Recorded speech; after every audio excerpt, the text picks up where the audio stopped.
we'll have this discussion. Discussion? What discussion? This is a discussion. Combustion. Coming to you from Denver, Colorado, this is Discussion Combustion Podcast with your hosts, Kevin Batstone and Arthur Raw. Let's have this discussion. Episode 110 coming at you. We're getting it cracking early tonight, man. Kevin and I, we're having fun. We're having fun in the studio. It's good energy. What's happening, Kev? Man, it's good to be here again. It's Wednesday. It's middle of July. There's a lot of great things going on. You know, there really is. Back for episode 110. We did have a guest on the books tonight, but, you know, logistics, the way the game works, sometimes things just don't quite add up. So we call an audible once again. It's going to be Arthur and I just having a couple good ones. The solo is important, though, because this is... Is it, though? Yeah, it's important because this is like coming back to the roots. It is. Of the friendship. And, you know, this episode's going to drop in August on Binge Factor that we did prior to doing this recording. And it was a lot of fun, man. And we talked a little bit about on there on you know, what we want to accomplish here, and that's bringing people into a friendship, you know, because we've been friends for over a decade. Yeah, it was kind of fun doing that show, actually, the Binge Factor with Tracy Hazard. Mm-hmm. They're doing some cool stuff over there Very at cool. Podetize and the Binge Factor and kind of working with her a little bit. It was fun to be a guest again. So, you know, that kind of got us in the zone being here in the studio tonight. But, hey, it's 110, guys. How the hell are you? Man, all I got to say is I'm about as good as I want to treat myself today. And, you know, it's a solo, so I always like to get a little personal. Like, 2021 has been a breakout year for me. It's been a year of, like, I'm finally making decisions that are going to be selfless toward myself, you know, because I was always doing selfish things and having the wrong priorities in the past. Like, you know, I've talked about all that. And 2021, just capturing this new mentality has had, it's a process within itself. Like, everything takes time. Like, it takes time to get to the bottom. It takes time to get to the top. Like, you know, you spend time doing stuff wrong, then you're going to go in either or direction. And I went in the wrong direction for a long time. So 2021 for me has been a year of growth and of creation, really. Because coming into this year, you know, I messed up once. I did one opiate, and that actually I don't regret because that helped me decide that, you know, I don't want this anymore. So I needed that last fuck up, you know. It was like one of those things. And so never in my adult life have I been this clean that long from the thing that I leaned on the hardest, you know. And it's just been a great year, and this podcast, doing the creations and stuff, man, it's been fun. I could go on a long ramble there. I know you're listening to me attentively, like, what's the point here? Well, I wouldn't say that. Know? I mean, you know, I get to sit across from you each week, which is great. That's what I love about this podcast and being able to talk to you guys and just connect a little bit. 2021 is definitely the year of change, of adaptation, overcoming, whatever it is. And you know, maybe that sounds cliche because every year could be that, right? 2020, you know, we said 2020 vision is going to be crystal clear. I remember hearing that coming in 2020, and shit quickly went off the rails when the pandemic hit. It certainly did. It really kind of fucked up everybody's plans. So that being said, you know, no matter what year it is, I think there's no time like the present to do whatever we need to do or whatever you feel you need to do to best fit you. And sometimes making changes and refreshing things is a good thing. Mm-hmm. You know, it really does. It resets the mind, body, and soul. Sometimes, you know, just need to challenge yourself a little bit. We got Sober September coming up. Which is always that, you know, we usually do Sober October, but Sober September is going to be a new thing this year, you know, because it's good to have a month, but that's like kind of the trend is Sober October. That's the trend. Everyone's always doing that. Which we did. And we did, and that was a lot of fun, but I feel like taking it into something, you know, DCPC style. Well, the reality is, you know, I've talked to so many people when it comes to the sobriety months. Why don't you do this month or that month? You know, you can always find a reason because most people are like, why October? Mm-hmm. Football's happening. Oktoberfest is happening. Yeah. Halloween's happening. I get it. But you can basically every month there's something happening. It's a birthday. It's an anniversary. There's a race car event. There's a sporting event. There's something happening. And then some people say, well, what about April? Well, you know, you got tax day on the 15th of April. So that's a reason to drink because maybe you owe the IRS some money. You're always going to, point being. Yeah, there's always a reason. Always a reason. So always a reason. It's nice to challenge yourself to different things. You know, I'm not one of those trendy kind of people. If you've been watching the show long enough, you probably know that. That being said, I think it is good to have specific challenges to, offset or, just refresh a little bit. And that's what I like about the sobriety challenge, because I am such a creature of habit. I love drinking beers daily, especially here at the cast, Oh, it's such a slippery slope, man. Like, and the calories that you put on, and like bloating, and there's just I feel like I've overcome the addiction of pharmaceuticals, and that was a long, hard road, 5 years. I just want to reiterate, that was a long road, and now I'm being honest with myself, and being critical, and seeing where else I've been really weak. And the two areas are food portion consumption, like how much I eat during each meal, and snacking in between. Like, that's one huge area for long-term health that I need to really focus on. And of course, the second is going to be drinking. Yeah. And that's whether or not, like, I had wine in Napa, or, drinking a good amount of beers when we're in here in DC, PC. And I feel like those are my two biggest areas where I can actively improve. And working out more, of course, like that needs to always be in the list. It's always good to hone in on areas that you feel need improvement, because it's hindsight's 20/20. It's easy to say, hey, I need to lose weight. It's easy to say, hey, I need to quit drinking. Recognizing those things is one thing, but making a difference is another. We've talked about it on the show many times. I think the listeners know both you and I probably consume a little bit too much alcohol, eat a little bit They too watch rough. us consume a little bit too much alcohol. Like, maybe you guys don't see how many beers we're drinking, actually. We drink quite a bit here, and that can be a slippery slope. I mean, who's kidding who? I know mom and dad watch this program. We understand the struggles of alcoholism in our family. It's something that I try to keep front and center, and just understand that you can go over that line at any time. And addiction it's a scary thing. And there's a lot of things that tie into that. I think our buddy Clint in that group text really made a good point. I was just about to mention that, about actually. sugar. Yeah. And I'll go even further with that. I mean, if you guys have been watching this long enough, I think pornography is another one to put out there, because the dark arts with pornography is something that's overlooked because it's so readily available, and it can quickly become an issue. I can speak volume to that. I have gotten a hand on it since, way early on in this program.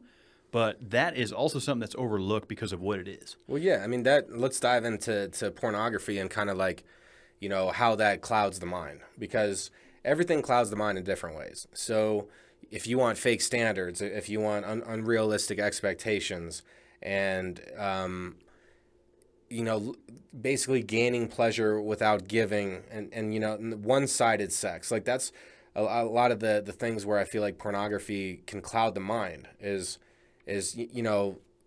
that's a produced thing. Like, it's not real life. And sure, you can recreate to a certain extent, like have passion with your lover and do things and have fun with it, for sure.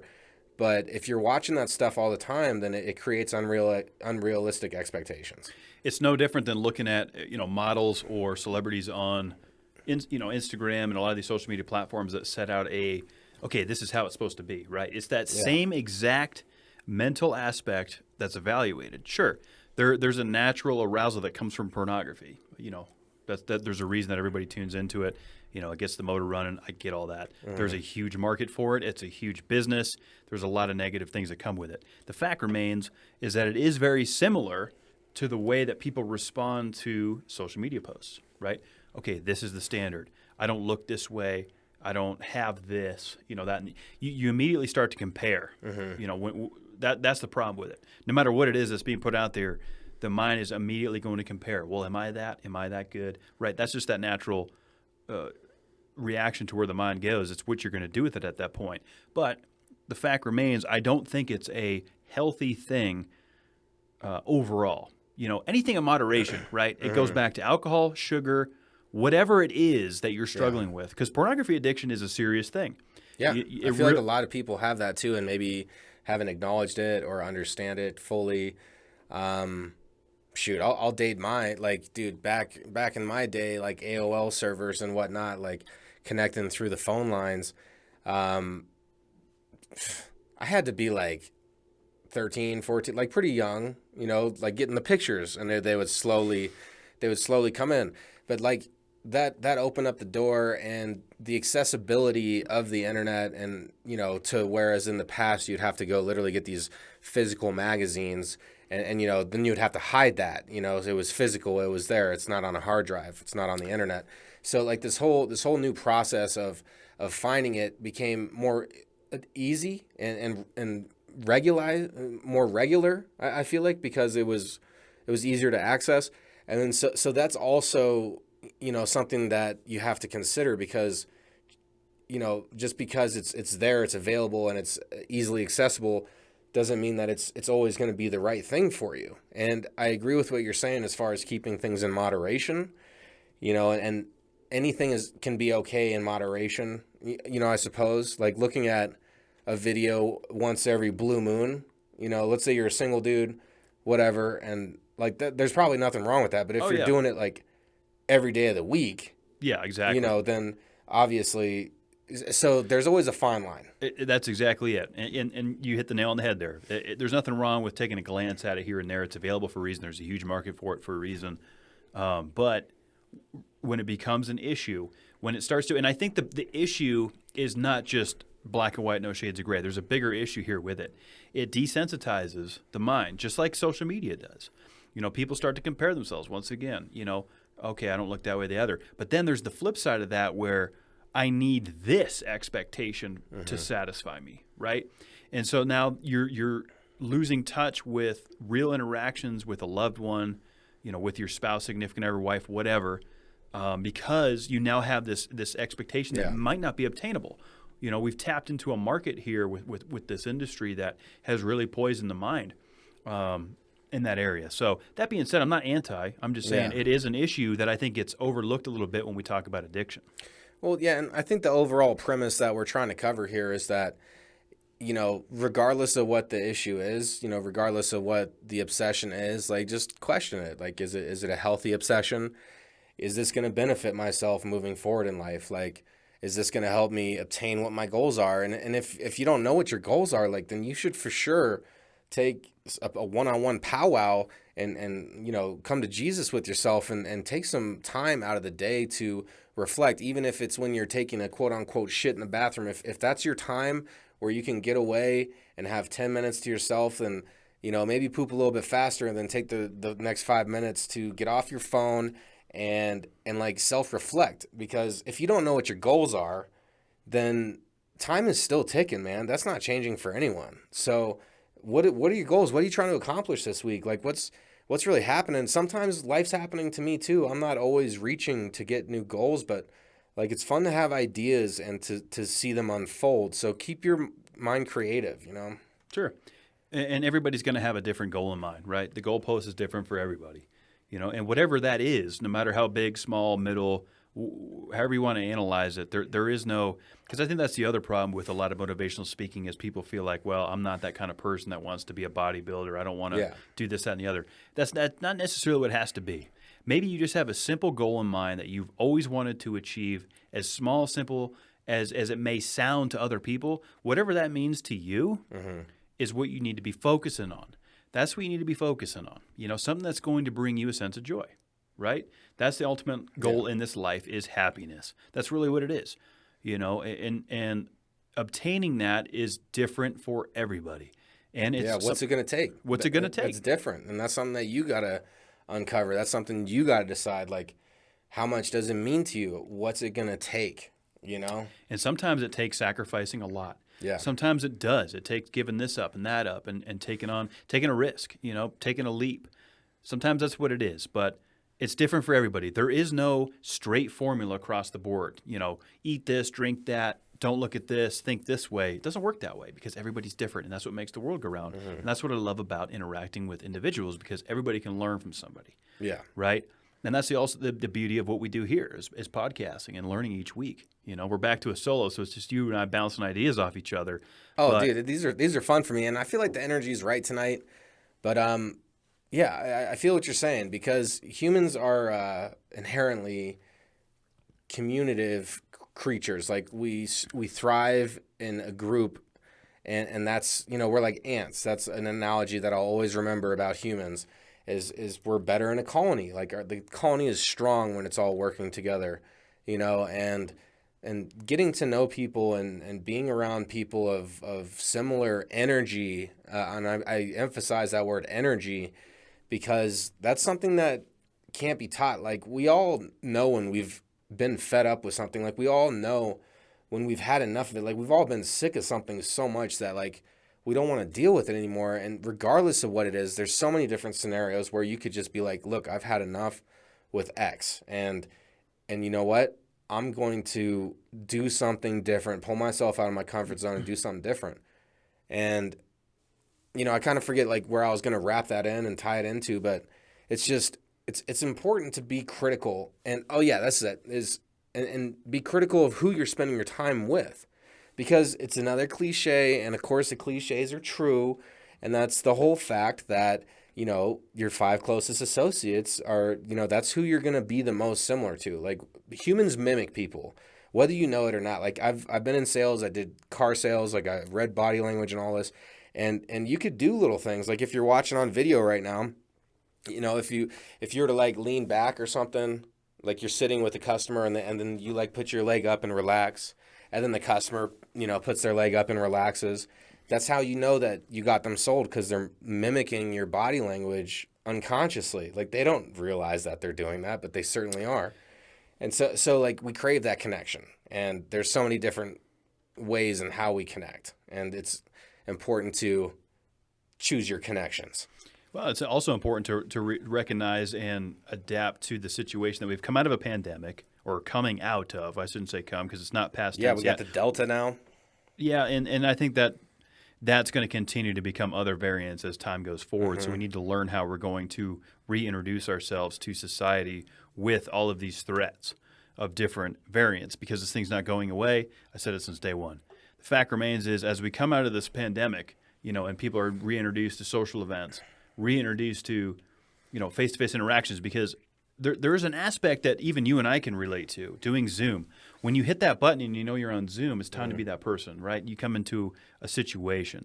We're doing a podcast here, but it's a little bit more comfortable. Zoom gives you that, like, okay, it's time to be on that point. It removes the barrier of live action, and I think that in itself is going to have long-term effects, in the sense that when you get back face-to-face live action scenarios, you don't have the ability to shut the camera off, hit the mute button, right? So all that kind of stuff plays into everybody being reintroduced, getting back to the office, sitting cubicle to cubicle again. Yeah. There's going to be some growing pains there coming back off of this. Yeah. I mean, you mentioned what Clint was talking about was sugar addiction and the group chat. We got a group chat with like 7 of our closest circle friends. It's a monstrosity sometimes. I can't catch up on all the content. But Clint had another interesting thing in there. It was an article about suicide rates since the pandemic and people dealing with that. And I drank heavily during the beginning. I didn't even realize, but like after 3 months of drinking like I was, then my girl and I realized that that's not healthy. It's not sustainable. So it affected us all differently. And unfortunately, a lot of families have lost loved ones due to suicide. And it's serious right now. It's really serious out there. And so what Kevin's talking about is important, because, how are we going to be mentally prepared to get back to the norm, which it's never going to be the same norm. It's a new normal. So I feel like that's important to establish. And just being comfortable, because when you have all these, smoke screens and video calls, it does make it easy to try to tune things out, and it makes it more difficult to communicate properly, especially coming from a younger generation that has only had social media and has only texted and has only spoken like that. Like, that has only divided the social interaction that is normal even further, because humans are supposed to communicate face to face. We're supposed to pick up on body language and tone of voice, and all that is part of communication. So when you take that away, and then you also have a false way of communication, texting, instant message, all that sort of stuff, on top of isolating from a pandemic, it's a perfect melting pot to create this mixture of how do I get back to a social norm, right? Yeah, that's a great way to describe it because, like you said, when it comes to whether it's Facebook Messenger or an IG message or a Zoom call or a text message, you go into almost, I don't want to say playing a character because I don't think that's fair for everyone to say that. Being yourself through and through is ultimately what you're trying to do, communicating with people. However, these situations of digital communication have opened up the door for that to play in a little bit because okay, this is for this duration of time, and then I can just go back to whatever I was doing, right? Correct. Whereas, live and same thing, live action. The difference is there's just that the energy's different.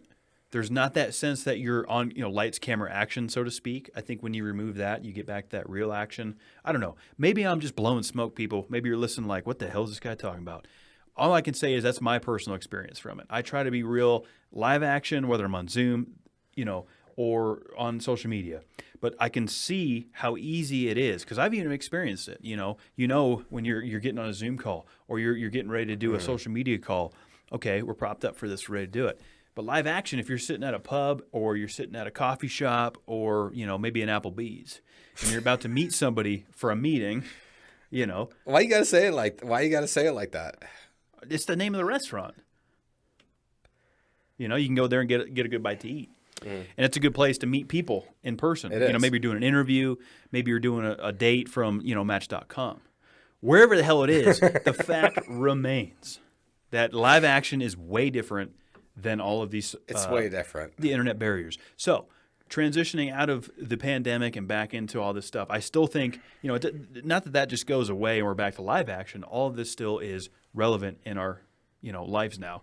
DoorDash, online dating, all that stuff was there before. It's still here after. It's transitioned the way that we behave. It's a behavioral thing. So I've said this a bunch of times, and I like to reiterate this because we're really part of a phenomenal time to be alive.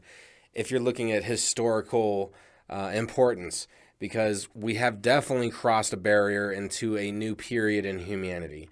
After the World Wide Web was created, things changed. The world's different. After nukes went off, the world has changed. Pandemic hit, COVID-19, world lockdown, 2020, the world changed. And we all witnessed that, and it hasn't been easy. Like, there's been many struggles on many different fronts for different people, and our hearts go out for all the losses, man. It's been crazy. But you know what? Wars are being fought constantly as well, and there's countries under, proxy warfare, and it's not a beautiful place, man. And so we're part of a time where things are rapidly changing. Things are becoming more regular and normalized. And so it's interesting to see where humanity goes and where the strength follows, because there are going to be people that are breaking the new social norms that it's going to make a ripple. So, we talk about this, like, be careful out there in the world because it's a dangerous place, but if you could influence somebody's day and be like, hey, have a good day, or, maybe a coworker that well, like, hey, you look great today. Just a simple compliment, a simple, like, hey, good job, and just put some positive energy out there. Like, there's wars, there's all this horrible stuff happening. So if we can control our mentality, control our energy, and help radiate that by reaching out and just being positive to others, I feel like that's a great place to start. I mean, positivity is always going to hopefully outweigh the negativity, based on the way the polarity works. But we also live in a time now where everything is such under scrutiny, and something that could be, perceived or meant to be positive can be perceived as negative or But wouldn't you say most over-scrutinized. Most of the stuff like that is through like an email or a text? Like if you're Sometimes talking in it's person, even live action though. Yeah. That's the scary thing. I mean, working in the corporate world all these years, we have to take training classes, and one of the things is it's like you got to be careful with the way you approach a day-to-day situation, because a natural, we're all conditioned, hey, how are you? Good, how are you? Right? Mm-hmm. But maybe you are like, hey, I'm happy to see you. You look great today. Mm-hmm. A nice compliment can end your career. That's true. That's alarming. And so What worries me about that is it could become too much robotic at that point because you can't say this, you can't say that, only say this. Well, yeah, and the only thing you can say then, and I'll go ahead and hit you with the AI here, since you said robotic, is what you do is just, hey, let's make today the best day we can. And that's the only thing you compliment is control over the day. You don't talk about appearances. You don't talk about work performance. Like, hey, you killed that, knocked it out of a park. Yeah, because like so many things can be taken wrong. So if we're going robotic, like the most, you're not going to get in trouble. Just be like, let's make today the best that we can, and just something along those lines. Because how could you take that out of context? I think that's a fair answer, Arthur. I do. And I think that probably is the safest approach. My fear is that somebody will still find a way to spin that, Well, it all depends on delivery. Hey, it depends on delivery and who is being delivered to. I really hope that you make it a great day, Kevin. Okay. How'd you like that delivery? I get what you're demonstrating. Hey, let's make it a great day. I've always, because I love words. I feel like I'm a lyricist, and how you could say one thing, and I know this is an Arthur cliche, but you could say one thing 1,000 different ways and more. And that's so interesting because just how you can structure a sentence in so many different ways, the same words, and just based on your pauses, inflections, completely changed the overall tone of what that means. Totally agree with you. And podcasting has definitely taught me a little bit about how to be a better... Yeah, I like the way that rolled. A little bit about how to be a better conversationalist in different situations. Great experiences. But there's also still, at the end of the day, you got to remember that not everybody wants to talk. No, that's really what I've noticed because a lot of people don't want to talk. I love talking to people. You know, whether it's in the elevator, for sure, whether it's at the in my business, whether it's on the street, whatever the case may be. And sometimes people are just like, "Why are you talking to me?" Yeah, why? This is awkward. Yeah, they don't like it. And then you could cut through that awkward tension. You could feel it immediately when you're like, "Hey, how's it going?" You're just you want to talk and interact with the public. For some reason, I like to do that, and you can feel it cutting through butter with a knife when it's not landing. But then from the talker's point of view, you're stuck in a position now. Either you make it more awkward by drawing back and going silent, or you just try to maintain the confidence that you had in the first place to start the conversation by continuing with the same level of questions until you hit something. I always try to talk about things that anyone can relate to. Oh, this coffee machine that, you could go get a coffee down in the clubhouse. Or, isn't this elevator silly, how the buttons work? Or, I have a podcast. Well, one thing I will say about Arthur Raw, because, on the solos we like to dig a little deep. Oh, great. One thing my brother always reminded me of is the first time he met you is when we were down in Phoenix in 2011, which was 10 years ago. That's wild. We did a little bit of, I went down and got my car. Yeah. Did a little bit of, I did that again. What is this, the Freestyle Files? By the way, if you want to see those, go to Patreon. Oh, my God. What I'm going to tell you is this. Arthur and I flew down to Phoenix 2011. I brought my brother's car, and while we were there, it was, my brother was getting to know you a little bit. Yeah. Right? And I think we were going to the Walmart to get some beer, to get some food, maybe some steaks. We're going to do grilling. And I remember watching you. You jumped on the back of the buggy, and you were just sailing out the parking lot on this cart. And my brother looked at me. He's like, "Man, this guy really enjoys life, doesn't he?" And I was like, "Yeah, that's Arthur, man." And here we are a decade later. That's just who you are. Dude, it's too short, and I've had my mind made up on this since I was 18, 19 years old, was if I'm on my deathbed right now, 19 years old, and I looked back, would I be happy? At 19, I wasn't. I wasn't happy. I wasn't happy then. And, so I always kept asking myself that question, if I died today and I knew that today was my last day, would I look back and, be like, wow, I was happy? Because money is a tool. Everyone works super hard for money, and it's important. It's a tool of society. We have to use it. It's an important tool, but it's not the end all. It's just a tool, and so happiness doesn't come from wealth. Happiness doesn't come from, it comes from your own personal label on yourself. No one is responsible for your happiness but yourself, At the end of the day, that's really what it comes down to, and there's different ways to analyze that, and it might sound like, figure it out. But when you really peel back the layers, that's what it is.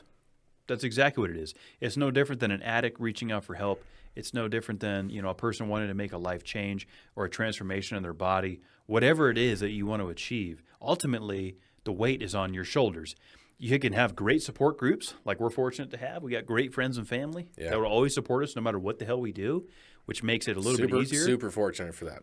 Sure. I mean, that speaks volume itself as well, just have people to bounce those ideas on. But even with that big support group, it still takes yourself. Mm-hmm. There's nobody else that's going to make it happen on yourself. You can have all the people in the world telling you, hey, Kev, do this. Here's this opportunity. But until I say that's what I'm going to do, nothing's going to happen. Yeah.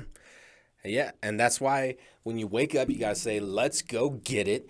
Let's get hyped up.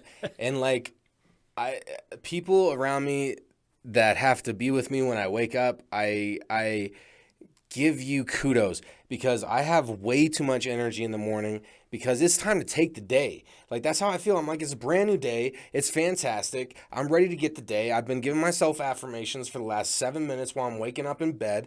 It's time to wake up and get it. And sometimes that energy can be a bit ridiculous. People are slow wake uppers and, they want to have quiet and ease into the day. But I'm like, today I'm taking this minute right now starting, and that's where I'm at. I love to have that type of energy, and it's a good position. I've always loved that about you, Arthur. But it's so difficult for so many people.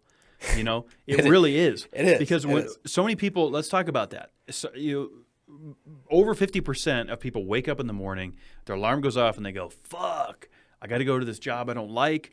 I got to go take the kids to school. I have to go to do whatever they've committed to," and they're not excited about it. So it's so difficult for a lot of people to wake up and to affirm to themselves that it's going to be a good day. What do you recommend these individuals that maybe are struggling with some of that? Yeah. How do they? Because there's not just, okay, do this, do that. There's a transformation that has to happen within oneself. Yeah. How do we start that?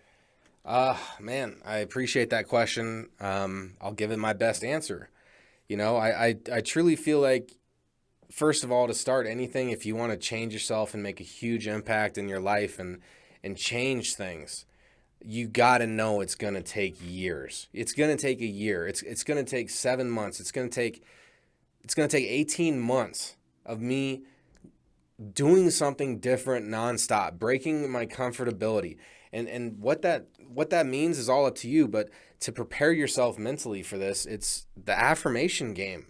You knew that asking me, you teed me up. I know that's where I was going to go with, but the subconscious, just briefly, your subconscious is constantly recording everything. You have your subconscious and conscious mind. Subconscious is controlling your breathing. It's controlling your organs, how everything's running through your intestines.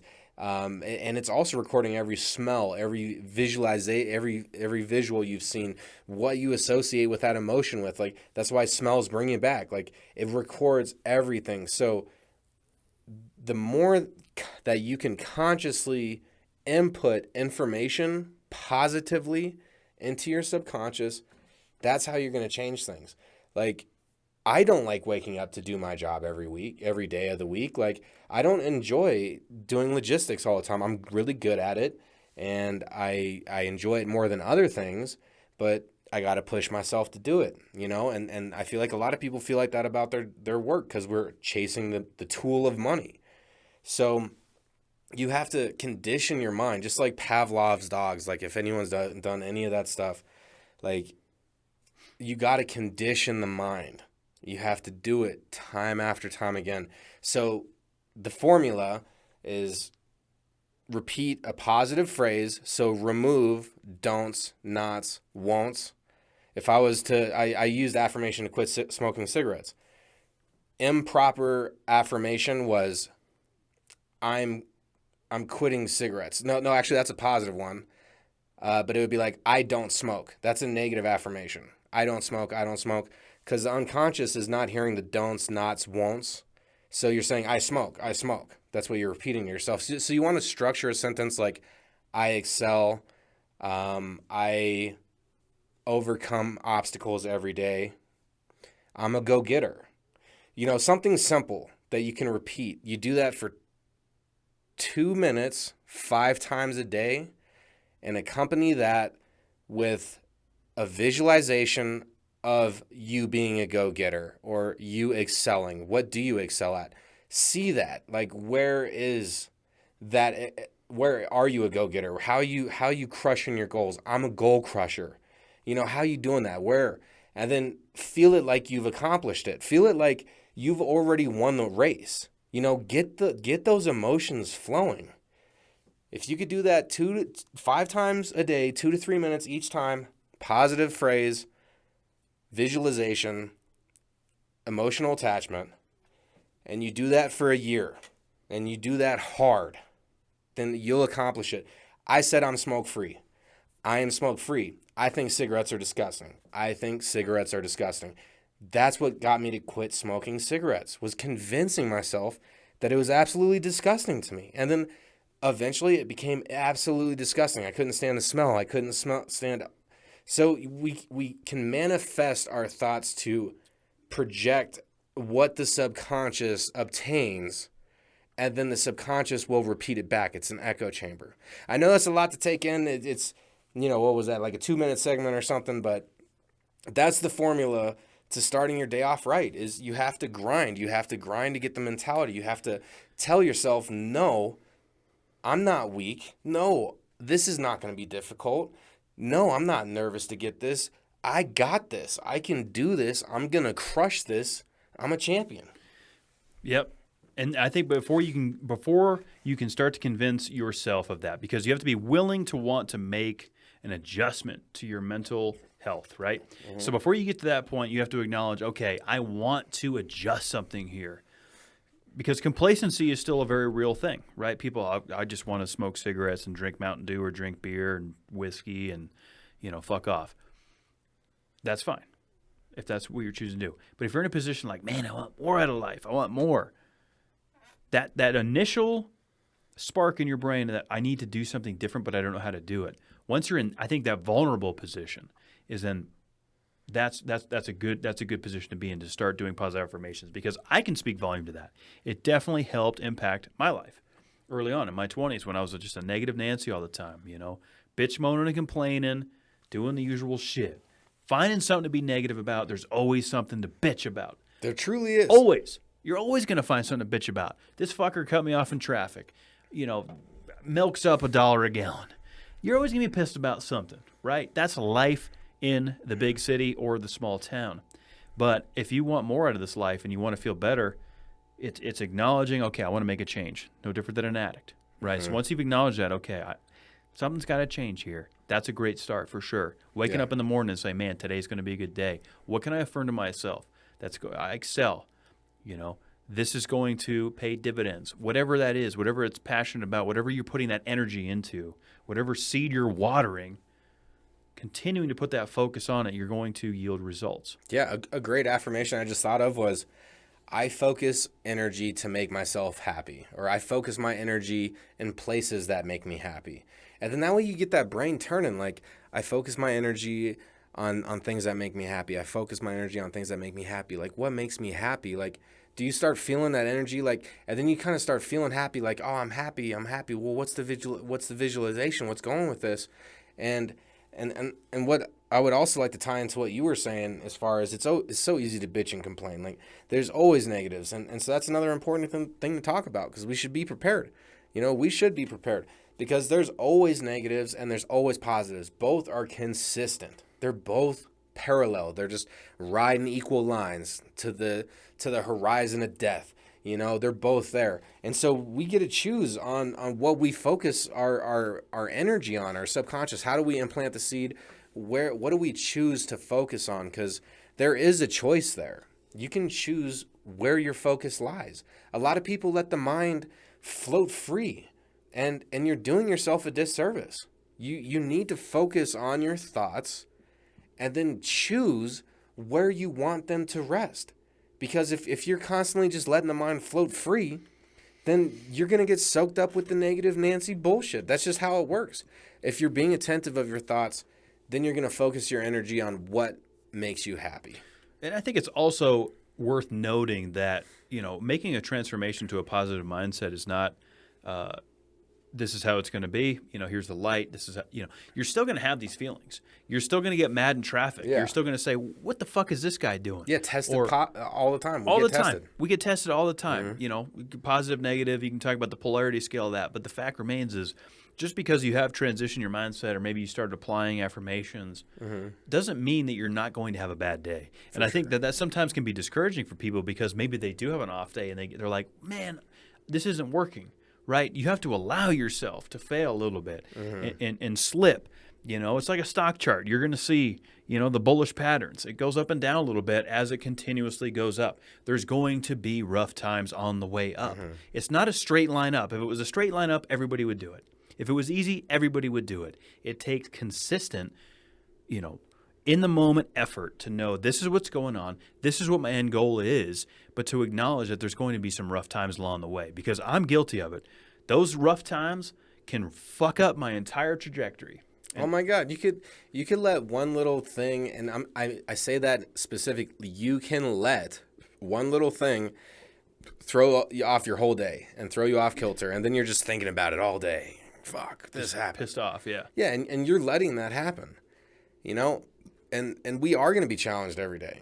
And I've been trying to use, and I have been using affirmation for the majority of my life at this point. Like, I'm 34. I started using that when I was like 13. So that's the majority of my life. I've been using affirmations. And I constantly have to remind myself to use them. Like, it's not just, like you're saying, it's not a quick fix. And that's why I opened this whole conversation up with, like, it's going to take some time.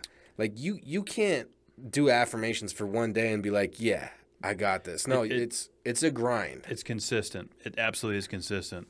It just is. And you have to know that going in. Yeah. Because it's like you start a new diet, you start a new life regimen, maybe you've given up eating meat, whatever the hell it is. Any life change that you make is drastic.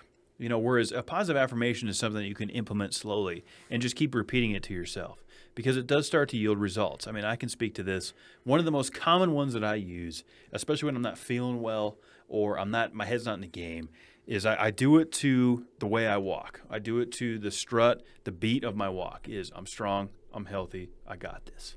Okay. I'm strong, I'm healthy, I Yeah, got this. I like that. As I'm walking into a situation, wherever I'm at, repeating them, that's the one that I have found has given me the most positive mental reinforcement to do what I need to do. See, I like that because those type of, when you get into the sentenceology of affirmation, you can really create some very powerful phrases, and saying stuff like, I'm healthy, I got this. Like, you're talking about physically, I'm strong, I'm healthy, I got this. How's it feel to be strong? How's it feel to be healthy? That feels amazing. I got this. It feels amazing to have confidence. And like, just things like that, like I have a strong, healthy mind, strong, healthy body. That's what I like to use a lot too. Just strong, healthy mind, strong, healthy body, strong, healthy mind, strong, healthy body. And you just kind of repeat that back. Like, I have a bunch of them in the tank, and like, you just throw them all at yourself all day. Like, you're constantly trying to redo it. And, one of the funny things about this though is, like, you look like a crazy person if you're saying all your affirmations out loud all the time. People are like, dude, this person is crazy. So, like, it's okay to, like, get it out there and make sure that it's a strong affirmation and share it. But once you actually have your affirmation down and you're really centralizing it, then keep that to yourself. And I mean that in a way of strength, because it's so easy to talk big. Everyone can talk big, and it's easy to be like, oh, I got this, that's positive mindset and this and that. But, like, you got to actually just do it, and that's one thing that I'm working on, is talking less and doing more. And that's even a great affirmation that I should throw in. Talk less and do more. I talk less, I do more. I talk less, I do more. It ties back into what we were talking about earlier, Art, with the whole separation of Zoom calls and social media, that barrier when it's like, okay, it's time to be this guy. That can almost apply to that a little bit because, if we're just doing it for theater, so to speak, whether that's for the cast, whether that's giving somebody advice, that's all well and good. And some people, that's where their strengths are. There's so many people that are great at providing advice and coaching people in different direction, but they struggle themselves, and that's why you see so many social workers and so many therapists also see a therapist in themselves. People can offer a lot of great advice, but that doesn't mean that this individual is completely got this figured out. They're also seeking advice. And that's something to also note, is that nobody's ever just got it figured out, right? We can always learn from the people around us. And we can always learn from people that are younger than us, older than us, For sure. whatever the case may be. And I think that's important to reiterate because you don't want to just let that be the end-all, be-all. Whoever your motivational person is or someone you look up to, they're also seeking advice from other people. Yeah, everybody's had a mentor. And it's a full circle. Yeah, everybody's had a mentor. We've all been young and scared before, right?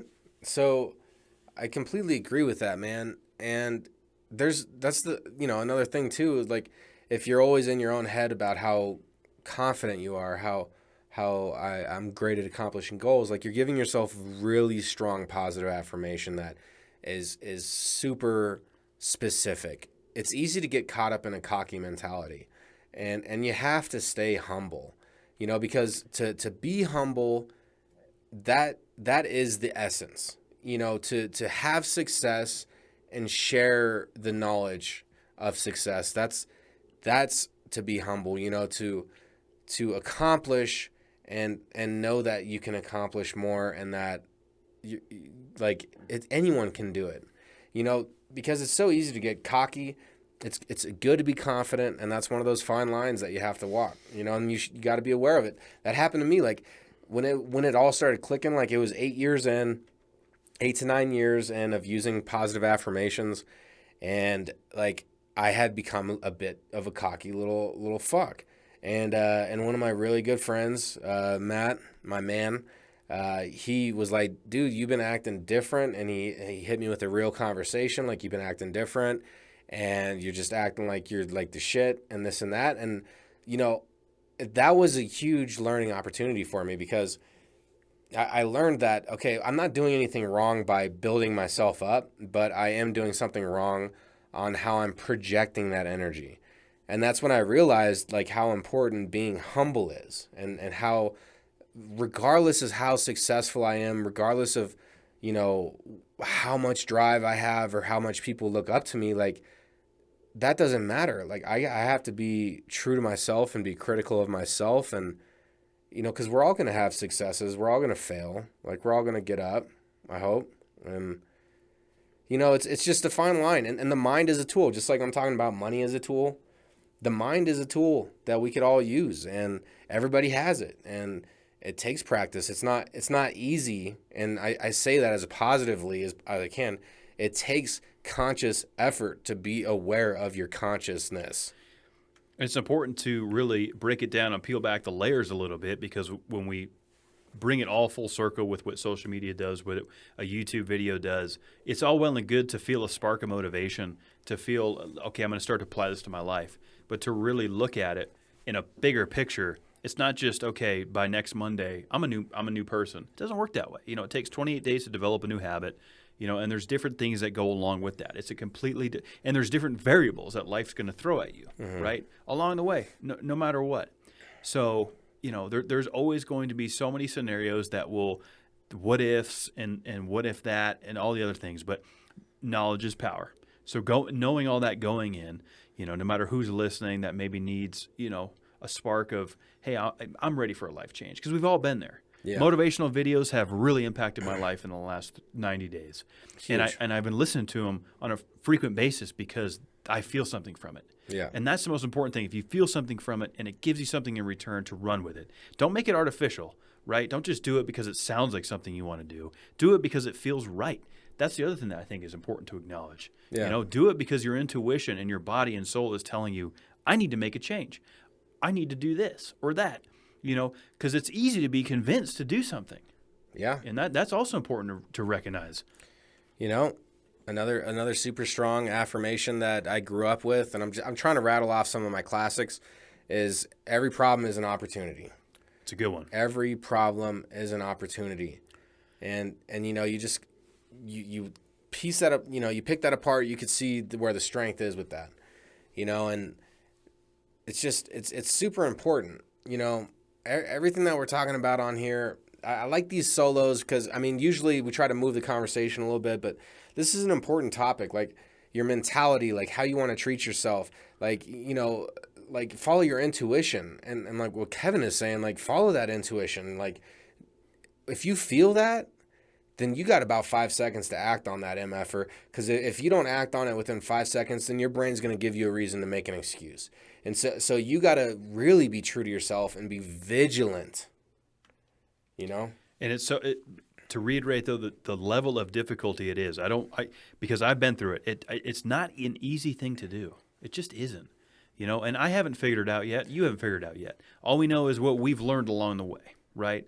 And we're going to continue to learn along the way. There is no right or wrong way to do something. It's just what we've developed and what we've learned along the way. And everybody's going to interpret that differently. And that's important to reiterate. I've been through a lot of different therapy coaching. I've learned a lot of things along the way, and I still struggle. No matter where you're at, struggles are real.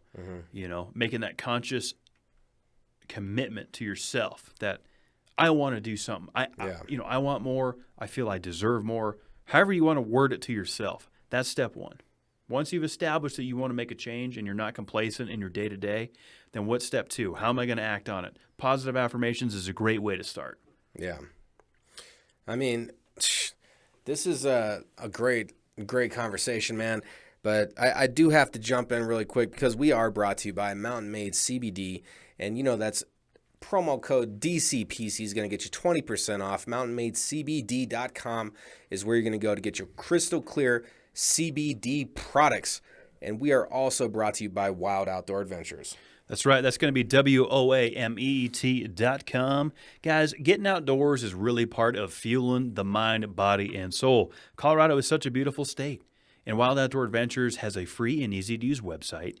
Lets you connect with other people, lets you have a little bit of fun along the way, be creative, be yourself, meet some people, create lifelong experiences, and that's less dreaming and more exploring. Hell yeah, man. We love our sponsorships here, and we've been very fortunate as a podcast to come into these people early, and, props to them. Kevin and I are always trying to innovate, do things a little bit different, and create a different experience. So, that's the reason to throwing it in the middle. That's why we threw it in the middle tonight. Well, I always believe in good relationships and good people around us. We talked about this on a show we were on a little bit earlier tonight. Our sponsor's been with us for a long time. We're both burping over here. And we truly believe in what these guys do, whether it's CBD or getting outdoors. Yeah. We won't run on that too long, but we figured we'd just switch up a little bit, throw it in the middle of the episode for our new listeners. But the fact remains, man, it's summertime. It's the middle of July. Weather's beautiful. It's great, except for the fire season is already starting to kick off. We're getting those hazy nights here in Colorado for like the last 6 days at least. Like I feel like it's getting worse every day. And that air quality, it was really bad last year around the same time because it was just way, way, way, way too smoky. And I was even up in Breckenridge, and the gondola up there, they would actually stop running the thing if it was too smoky. Well, these businesses need to still try to run, but the fact remains is last year, with the Glenwood fires, what we saw up at the Red Feather Lakes, man, the fires were gnarly last year. And my concern is that hopefully we don't see a repeat of that this year. We've had a lot of moisture, which is good. I think that the red flag warning or the fire danger is somewhere in the yellow to orange. It's not quite red. Don't quote me on that, folks. I don't know for sure. But we need moisture in the state of Colorado because wildfires have been a huge problem. And I don't know if you saw it, Glenwood has had another fucking rock slide, mudslide, really? whatever, and it slid right over I-70. They were closed down for a little bit. Oh, great. That's just a result of living in the Rocky Mountains. Yeah, it happens. It's part of it. Definitely does happen. I think that weather is going to continue to get more extreme. I know a lot of meteorologists and disaster people, climate change people have predicted this, but I kind of agree with it because, we're seeing more extreme weather season from season, and the hurricanes are getting worse. There's more of them, and they seem to be getting bigger. And the world has been through many cycles. It's been through like 4 or 5 ice ages, somewhere in there. And, we're about due. And we live a short life as humans, 80 to 100 years. That's pretty short when, it's like hundreds of thousands of years in between, or millions of years in between cooling and heating in the ice ages. And there's been like 3 or 4 different ice ages. So if you think about it, like with everything being captured within the atmosphere, all of the carbon and how that radiates heat and traps heat within the atmosphere.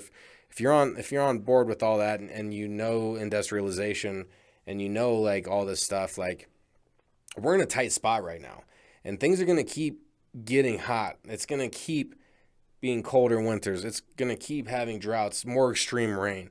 I feel like this is the path that we're all along. And honestly, I feel really fortunate to have grown up in the late 80s, early 90s with minimal technology, and then all the technology, and being alive in a time when the world is still habitable to the extent of, the world's already overpopulated. Like, if it wasn't for agriculture and all the modern ways of doing things, like there's no way that naturally the world could sustain the 7 billion people. So I feel like, it's kind of dismal, man. It's kind of dismal. We're going to see a lot of animals get extinct. We're going to see a lot of corals die. We're going to see plankton die, because once the temperature in the oceans change, that affects everything else. If you disrupt the microlife, like the plankton and all that, it's going to have long-term effects. So, that's kind of a dismal topic, but man, is that fucking something to think about. Well, there's only, one of the best pieces of advice I ever learned in my professional career was worry about what you can control. Don't worry about what you can't control. And I know that's probably opening up a can of worms of what we can and can't control, but the fact remains is adapting and overcoming is a part of what we have to do. We can make changes on a local level. We can make changes on a regional level. But making changes on a global level is very difficult to get everybody on board. And this is definitely a discussion I've had with a lot of people that disagree with me on climate change. But the fact remains, that's my position on it. Things are happening at a rapid pace.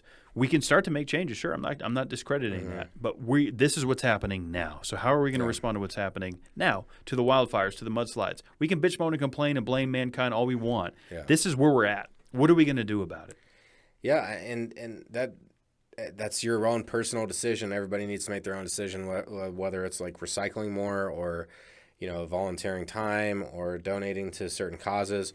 But I do agree with Kevin's point, and it is unfortunate that we live on a divided planet and there's different agendas, and not every country sees eye to eye. And that's unrealistic to expect at this point. Like, that's really disappointing to say, but it's an unrealistic expectation at this point in time to expect the countries of the world to truly band together over a common cause.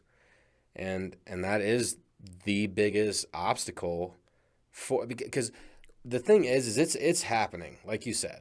Like this is going down. Like, it's going down. It's just the impact what's gonna come of it. It's like, like Gandalf said or something, like events have been put into place which cannot be stopped, like these things are happening. And it's going to be the future generations. I'm grateful to be alive right now. I feel like we're in like this golden age of humanity. And even though there's wars and all this horrible stuff happening, like, been blessed to have a great life, Well, I mean, it's never going to be peaches and cream, ice cream cones and all the sprinkles on it. It just that's unrealistic. There's things we can do to obviously benefit us and to protect the future a little bit, but it's naive to think that it's not also going to be rough and have some rainy days going forward. It's part of it. So adapting and overcoming is a part of what we have to do as a society. We can focus all that energy on, well, this is what we have to do to change this, but there's a blend. There is coming to in the middle. What can we all do collectively? I understand that people have very far different positions, on different sides of the spectrum of what they think is. But at the end of the day, what can we actually do collectively that's going to have an impact that everybody can also get on board with. So there's going to be some give and take there. There just is, because there's just too many different ideas, too many different agendas. So there's a piece of rolling with the punches, accepting the hand we're dealt, and then also how can we be proactive? I think there's a balance there. That's my opinion. I believe that the solutions for humanity lie in farming in oceans, like with hydroponic farming techniques in oceans. Even though it's high salt water, I feel like there's a way to combat that. And I know there are hydroponic farms that are in the oceans. So I feel like that's a great opportunity. I feel like also if waters continue to rise, that if humans can learn to live in the sea in shallow colonies within the sea to where major waves or storms won't quite hit you, like you're 100 feet down or something. So it's somewhat safe down there. That could also be a solution if there was a nuclear fallout, like where humans could live. And I feel like halving the population. I think Thanos had something going on there. I feel like there's too many people, and there's too many stupid people making more people. Well, and that's subjective, right? Yeah, and I'm just kind of cutting loose on that last comment. Hopefully it could make a chuckle, but I mean seriously. Well, I mean I know you, so I know it's a comical comment, but at the same time that's what it is. That's why I love the great Bill Burr. He made a comment in one of his for many comedy specials. He said 85% of you have to go. Yeah. Population, this, that, and the other. He talked about. He's like, I've been talking about it for 3 specials in a row. We got to get rid of people, right? We got to get rid of people. So, bringing it all back to perspective, it's a joke in a sense. Obviously everybody has to coexist, and there's reality behind it all, and everybody's got their own issues. But population is a huge problem. We have resources on this planet. We got to ration. This shit doesn't just last forever. This is an endless well. Well beyond our time. It's hard to dive in and really comprehend how we can right now impact that later. I'm not a scientist. I'm sure somebody could explain it to me much better. All I'm just looking at is, from a realistic point of view of what can we really do collectively. That's always been the thing, that my position with it. I'm not anti anything. Yeah. I'm just being real here. Is it fucked up beyond all repair? FUBAR. That saying. Another ice age is impending and will come. It will come. There's a misconception there too, because the whole world will not be under a sheet of ice. The equator is still the equator.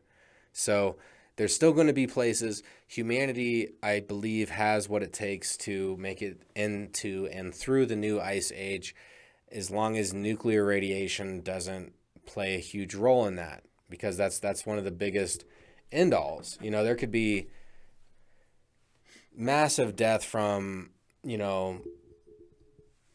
having to move and becoming refugees and stuff like that.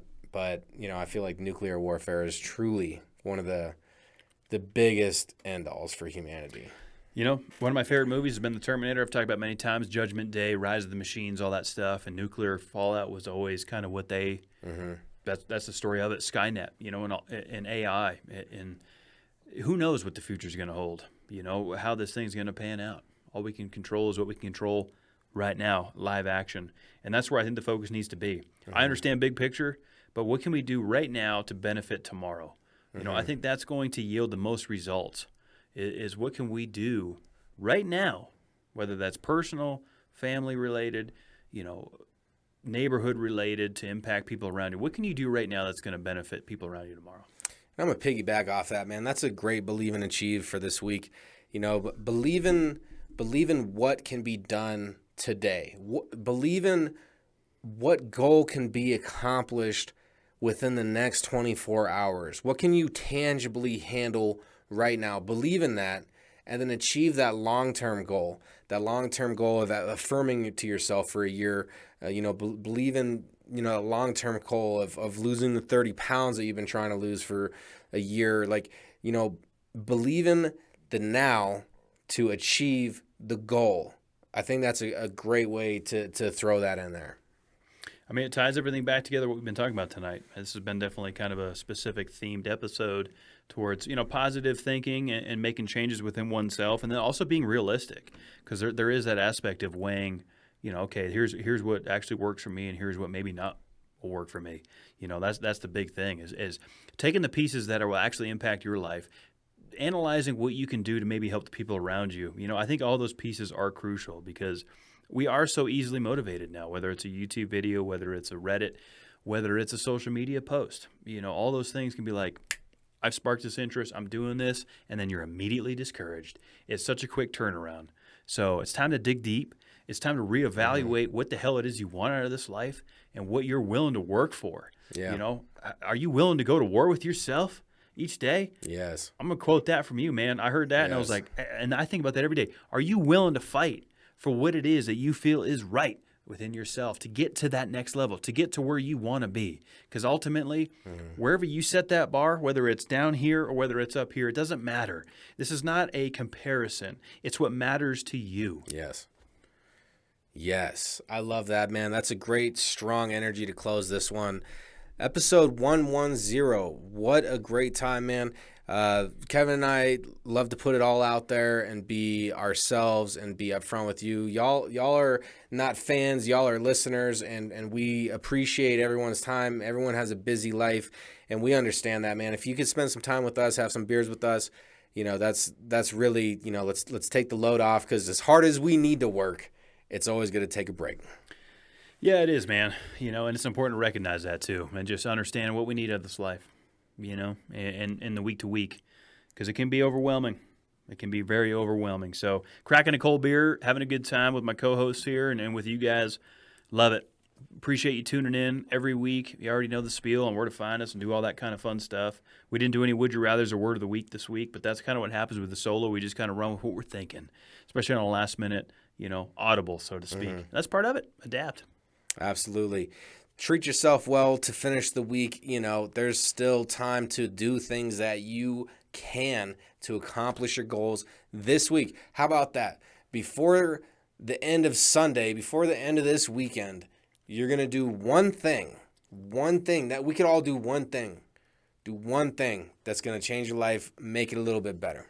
That's the challenge. Hey, man, I like it. Set that one thing that you want to do and get it done. Get it done. Get out there. Feel good about it. And when you do accomplish it, feel good about it. You say, hey, man, I accomplished it. And build on that. Keep it ripping, tater chipping. Own it. Believe in achieving yourself. And you know what, guys? At the end of the day, you need to be good to yourselves. You deserve it.